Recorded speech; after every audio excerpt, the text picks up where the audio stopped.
najlepo pisana, znotraj z vincem štrikana, majolka, majolka, majol, majol, majolčica, majolka, majolka, majol, majolčica.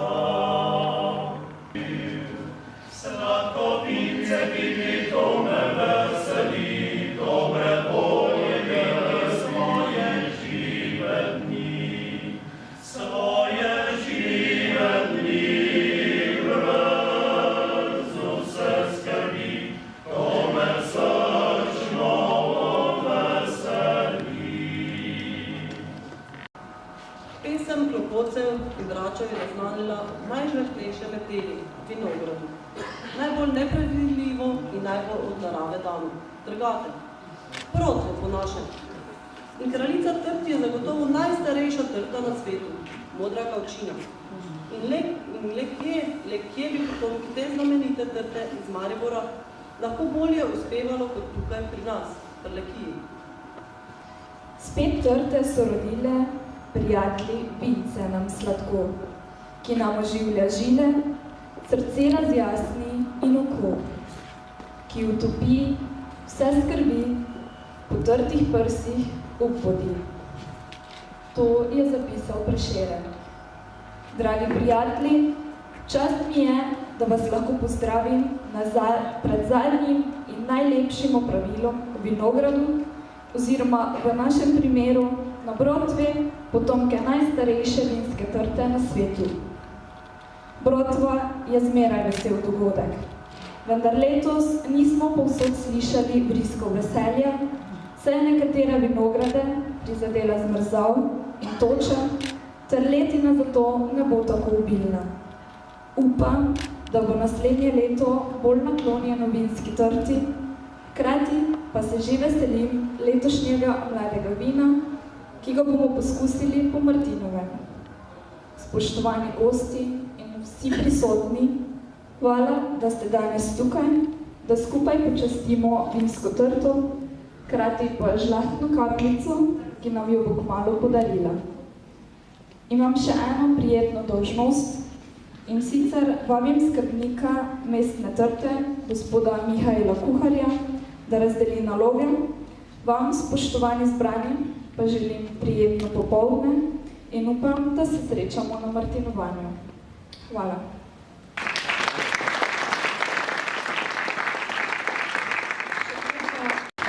Hvala lepa. Lep dober dan, dragi vinogradniki, prijatelji vina. Vidim, da naš skrbnik trte že kar močno stiska z škarjami, ker čaka komaj mene, da bi razdelil delo. Ampak dovolite mi par stavkov. Zelo sem počaščena, da vsako leto znova vinske kraljice organizirajo to prireditev, ki postaja vedno bolj tradicionalna in tudi obiskana. To pomeni, da častimo našega pridnega človeka, da se zavedamo, da živimo v res najlepših krajih in da se imamo za čim ponašati. To mislim, da mi sami ne bolj vemo. Prepoznavajo pa tudi drugi. In moram vam povedati in zaupati, da sem zelo vesela, da to prepoznavajo tudi naši sosedje. Predvsem smo začeli dobro sodelovati tudi z sosedno Avstrijo. In 15.11. bomo podpisali tudi pismo o nameri, o sodelovanju, kajti ravno v Avstriji živijo vinogradniki, ki se želijo pobližati z našimi vinogradniki, da boste jih nekaj naučili, kako se lahko pridela tako dobro vino. Jaz zvomim, da imajo take pogoje, ampak verjamem, da jih boste zaupali kakšno svojo dobro znanje oziroma referenco posredovali naprej. To je res poseben dogodek, kajti ko sem vstopila s kolegi oziroma z sodelavci na njihovo ozemlje, so se najprej pohvalili, da imajo tudi potomko iz Maribora. In so bili tako ponosni, da imajo lahko tam posajeno, ko pa bodo prišli k nam, pa itak ne bodo mogli verjeti, kaj se nas tukaj obdaja. Bodimo ponosni na to, ohranjajmo to lepo tradicijo in res imejmo se danes nepozabno. In res iskrena hvala vinskim kraljicam, in tudi društvu vinogradnikov in prijateljev vina, da nas vedno znova presenetijo v spomin na naša odlična oziroma vrhunska vina. Hvala lepa in prijeten popoldan.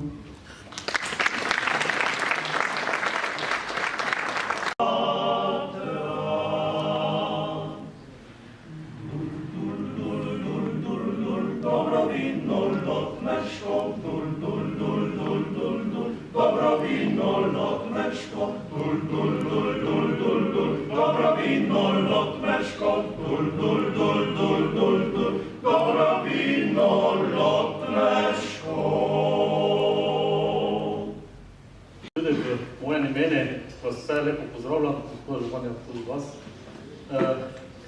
Najbolj bi nekaj predolge, kraljica je že povedala, kakšno težko leto smo imeli. Letos začelo se zelo lepo, vendar nas je aprila presenetila tista zbrzal, ki je dejansko kar zdesetkala določene vinograde, na kar je bilo kar mokro lepina, ki je marsikateremu vinogradniku povzročila kar precej problemov, je bilo kar precej prenos paraoidija, tako da na koncu je hvala Bogu rešil tukaj lep september, topel letino in mislim, da bomo vinogradniki po vsej tej težki letini na koncu lahko kar zadovoljni z to letošnjo letino, ki bo verjetno kar ena poprečna letina, po kvaliteti pa se nam kaže kar en zelo dober letnik. Malo smo prej opazovali našo trto, malo kritizirali, malo govorili, vendar smo prišli do zaključka, da verjetno še nikoli ni imelo tako lepega in velikega grozdja, kot ga ima v tem težkem letu, kot pravimo. Tako da upamo, da je trta si naložila, upamo, da si naložila preveč, da bo lahko normalno živela naprej, nam dala dober pridelek in nas seveda vsako leto razveseljevala in nas spet družila. Najprej v Rezi in pa seveda vsako leto v Trgatku, da se spet snidamo tukaj na tem mestu. Tako što lepo grozdje, ne?